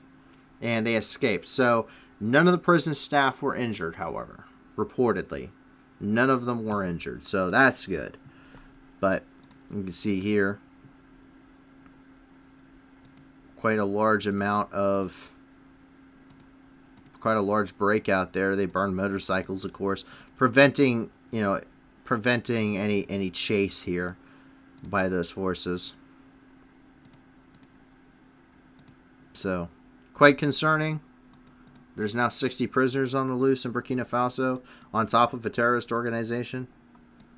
So, and finally, to wrap up the day, we go over here into Peru. And that's because here in the Carabambas region, the Cotobombas. We see that there is talks between the government, the mine, the Chinese owned mine, I should say, and the indigenous peoples there meeting about shutting down the mine. This is in regards to protests that have been going in Peru. It's a copper mine. So this mine, the Las Bambas, provides 2% of the world's copper production and is a huge, huge contributor to Peru's economy, accounting for about 1% of the country's gross domestic product. So that is a huge, huge thing. And so it's a temporary closure of the currently it's already a temporary closure of the project, but they're looking at closing it down entirely. So they're meeting on Friday, and they agreed to that temporary closure at least. So a lot of protests regarding this. A lot of protests. And that actually wraps up our day here. That wraps up all of the news in the world. It was a lot, as you can tell. We're running currently on just about 2 hours here. So I hope that you guys got a bunch out of this. I hope that there's a lot of news that you guys found interesting, especially in regards to the Ukrainian conflict. I understand that there is a lot going on, and it is a fluid situation. So even if it's reported, do take it with a grain of salt. It's a fluid, very kinetic situation. Things have delays in the time between the time that they're filmed and the time that they're posted. So any of this stuff could have occurred 12, 24, 36, 48 hours at a time, just based off of that kind of information. And of course, there's a lot of stuff that's getting passed around on social media, and a lot of people, I've even seen people fake things with ARMA and DCS. So, and pretty okay fakes at that. I wouldn't say completely great, but okay fakes. So be wary of that stuff. But most importantly, that is the news from all of our sources. Check out the description below and make sure that you're checking out those different fundraisers. United 24, if you want to support Ukraine, is probably to go directly to the government, the best route you want to go. If you want to go to a bunch of humanitarian efforts and everything else, that's also in there. Come Back Alive if you want to support the war effort. Check out the different fundraisers for Ethiopia and Somalia, as well as Southeast Asia. I know that this is taking up a lot of everyone's kind of mental capacity there. What they're really focused on is Ukraine, but we can't forget that millions of people in the world also need our help that have nothing to do with this conflict. So please go check it out. We have vetted all of those, made sure that this stuff is going towards people's actually helping people and not towards those salaries. Upwards of 80%. There's even one in there that's like 99.6%. I think it's brother's brother. 99.6% of all donations go directly towards the projects. It does not go to like salaries or anything. It doesn't go to administration's costs. So check everyone out below. If you can't give a lot, give a little. If you can't give anything at all, give us a like and subscribe. The more people that do that, the more people that see us and see these videos and see the channel, and the more people that join us get some good news out of it, and get updated with what's going on in the world, and also can donate and raise money for the people in need globally. So once again, I hope that you remain safe. I hope that your family remains safe and your friends remain safe. And hopefully you'll be joining us tomorrow. We will not be taking the day off tomorrow. It's a big day. It's May the 9th. And so we hope to see you tomorrow night. And with that, have a good Monday. Hope work at school doesn't go too bad for you. And we will see you then. Talk to you later. Bye.